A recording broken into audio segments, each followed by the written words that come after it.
A family of 5 was brutally wiped out in their home. The eldest son became the sole survivor, and every single piece of evidence pointed straight at him as the killer. So amid a chorus of public outrage, the eldest son was sentenced to life in prison. But just 1 year later, a local celebrity made a stunning public declaration to the media. He was absolutely certain that the real killer in this massacre was someone else entirely. He began tirelessly working to overturn the case for this eldest son, a complete stranger to him, going so far as to abandon his career, drain his entire fortune, and dedicate a full 15 years of his life to the cause. He finally succeeded in clearing the young man's name. However, shortly after the court declared the eldest son not guilty and released him, the case took a jaw-dropping turn. So what really happened back then, and who is the actual killer in this case? June 20th, 1994, 7:09 a.m. Police in Dunedin, New Zealand, received an emergency call. A young man's voice, trembling and barely coherent, gasped, "They're dead. They're all dead.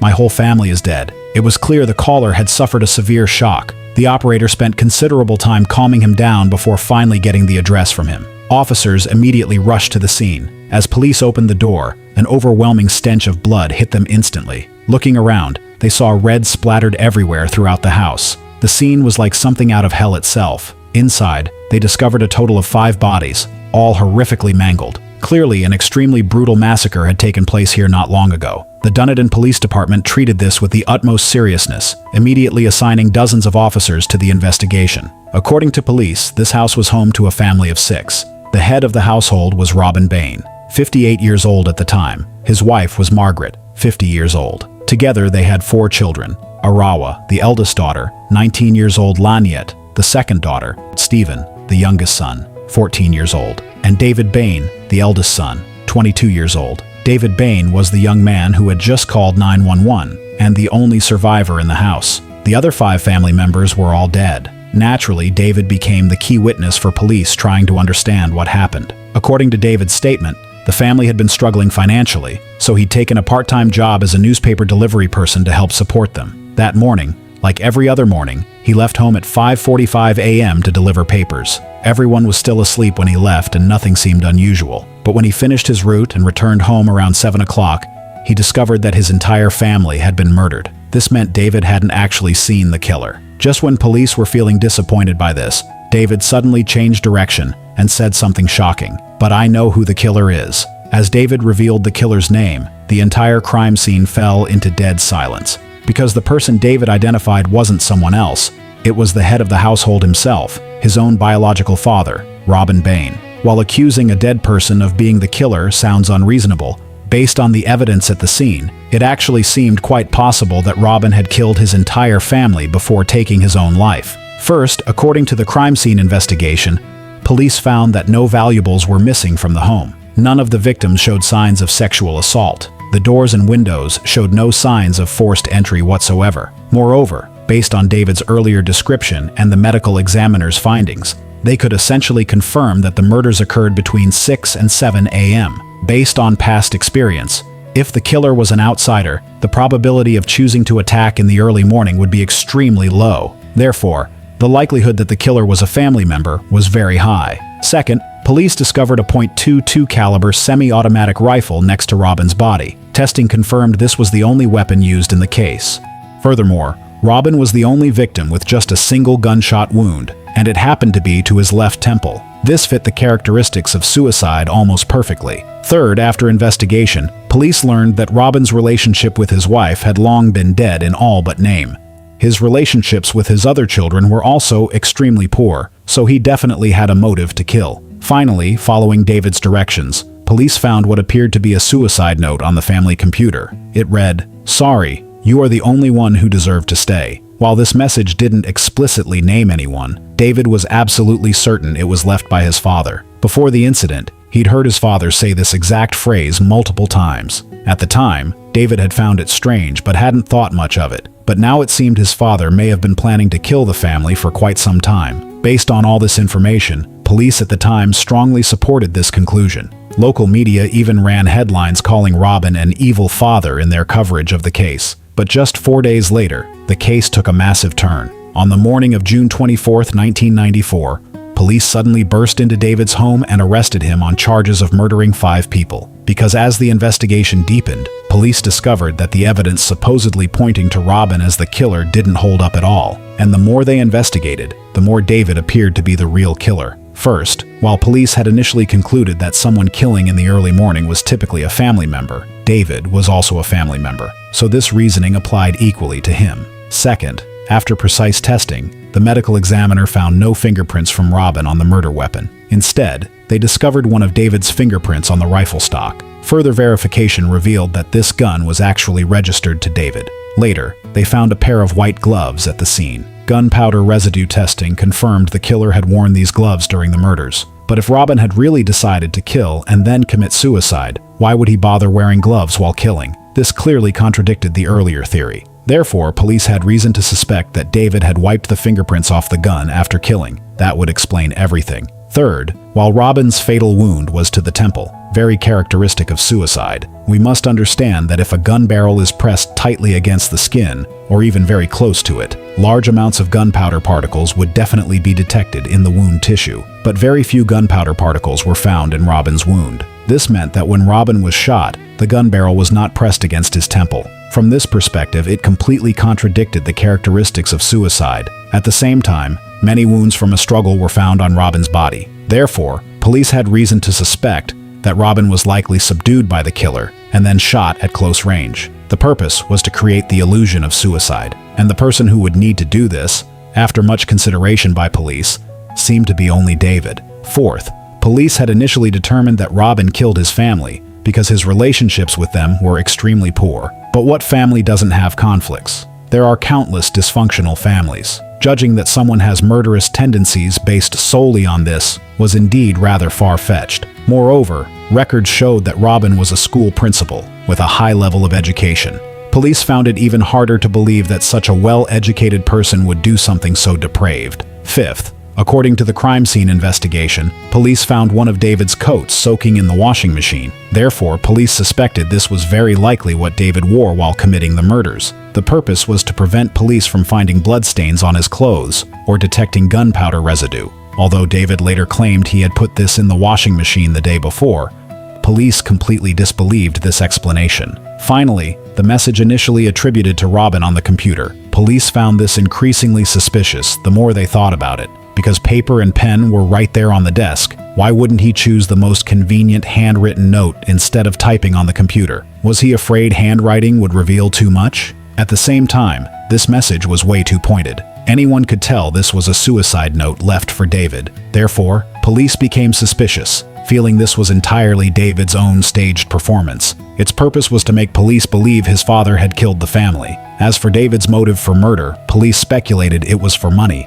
According to their investigation, David had been working while completing his studies for years, living an extremely difficult life. But if his family all disappeared, not only would he inherit a sum of money, but the house they currently lived in would belong solely to him. At this point, whether in terms of evidence, feasibility, or motive, everything pointed to David as the real killer. So shortly after, police brought him to court. Although David vehemently denied killing anyone in court, after reviewing the materials, both the judge and jury agreed with police, unanimously believing David was unquestionably the killer. Thus, on May 29, 1995, David Bain was found guilty on 5 counts of murder and sentenced to life in prison. After going to prison, David immediately filed an appeal. But New Zealand is rather unique in this regard. To appeal, one must personally pay approximately $12,000 in processing fees. Because New Zealand is a Commonwealth realm with the British monarch as head of state, operating under a constitutional monarchy.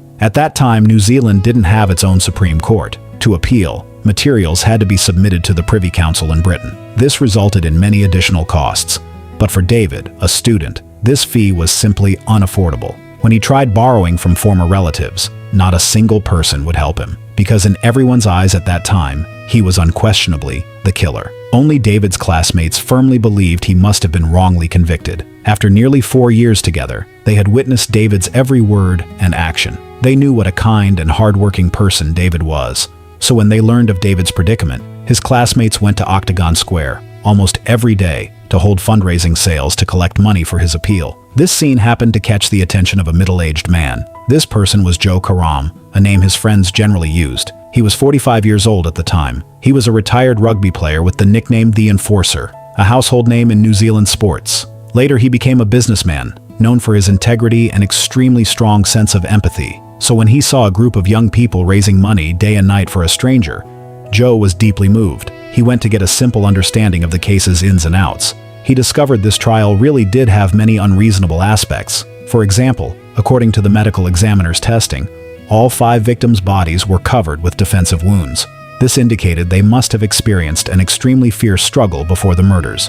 But at the time, David's body showed no wounds whatsoever, such a violation of common sense. Yet the court chose to turn a blind eye and offered no explanation whatsoever. Another example, David's timeline of movements on the morning of the incident. Police still hadn't sorted it out even at that point. This meant no one could provide David's exact time of killing. Obviously, this trial wasn't absolutely rigorous and did indeed have the risk of a wrongful conviction. But since the case was so heinous, Joe didn't want to help a demon overturn his case.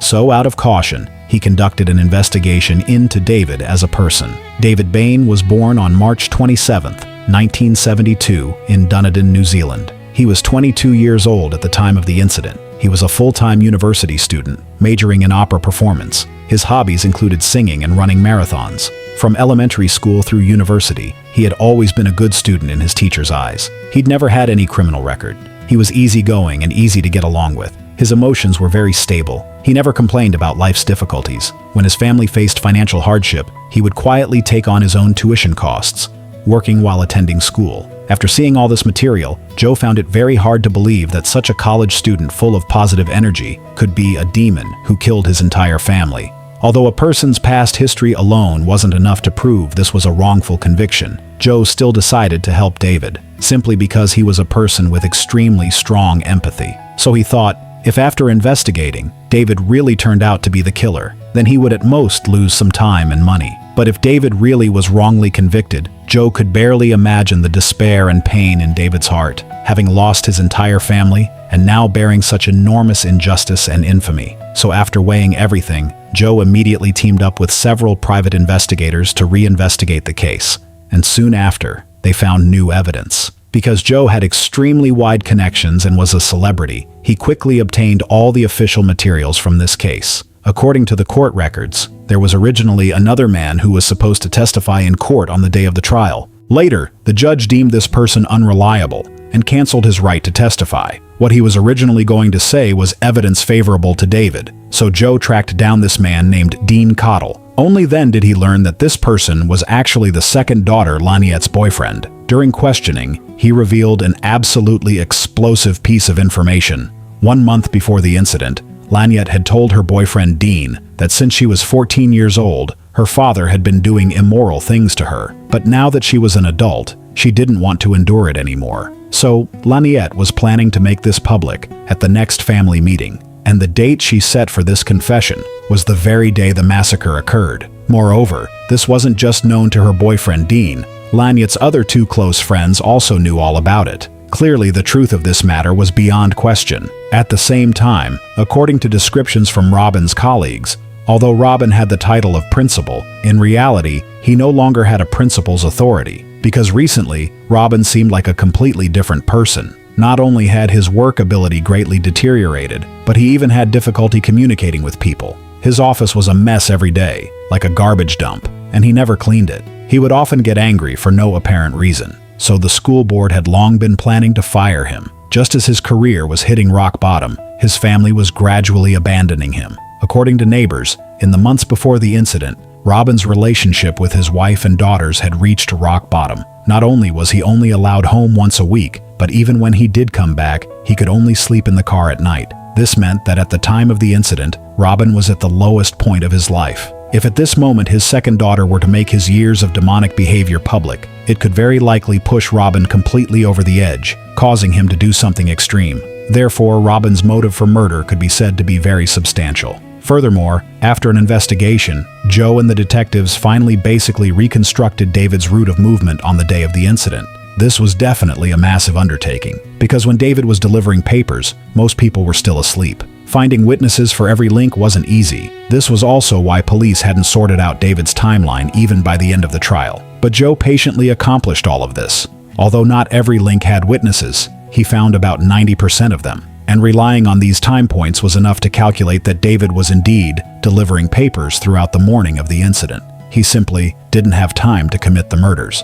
Joe originally thought that after finding these two key pieces of evidence, the court should immediately conduct a retrial, but unexpectedly, he received feedback that the appeal was rejected. This left Joe both shocked and confused, because in his view, as long as unreasonable aspects appeared in a case, the court was obligated to retry it. Only then could the truth of the case be restored to the greatest extent. So he didn't understand. Clearly, even an ordinary person could see that this trial obviously had loopholes. Why would a place like the court, which upholds justice, still refuse a retrial? It wasn't until later, when a lawyer friend spoke to him, that Joe understood the reason. The lawyer friend told Joe that in the initial trial, as long as there was enough evidence that the defendant was the killer, the court had a high probability of convicting them directly.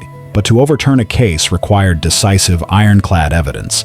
These were two completely different dimensions of proof mechanisms, because once a case was overturned, all the judicial personnel involved in the original case could potentially be punished. At minimum, their reputations would be damaged. So in any country, overturning a case was never easy. Joe immediately understood. Turning over a wrongful conviction was essentially like going to war with the entire judicial system. But perhaps because of his background as a rugby star, he naturally possessed a trait of confronting powerful opponents. So after learning the truth of the matter, Joe not only had no thought of giving up, but instead became even more determined to overturn the case. If previously helping David overturn his conviction came from a place of kindness, not wanting to see an innocent person's life destroyed, then his choice to continue helping David now was to uphold justice. As he later said, "I'm not fighting for David personally, I'm fighting for the integrity of the justice system." So, in the days that followed, he abandoned almost all his work and devoted himself wholeheartedly to the cause of overturning the conviction. And this commitment lasted a full 15 years. According to investigations, during these 15 years, Joe spent approximately $4 million working to overturn the case.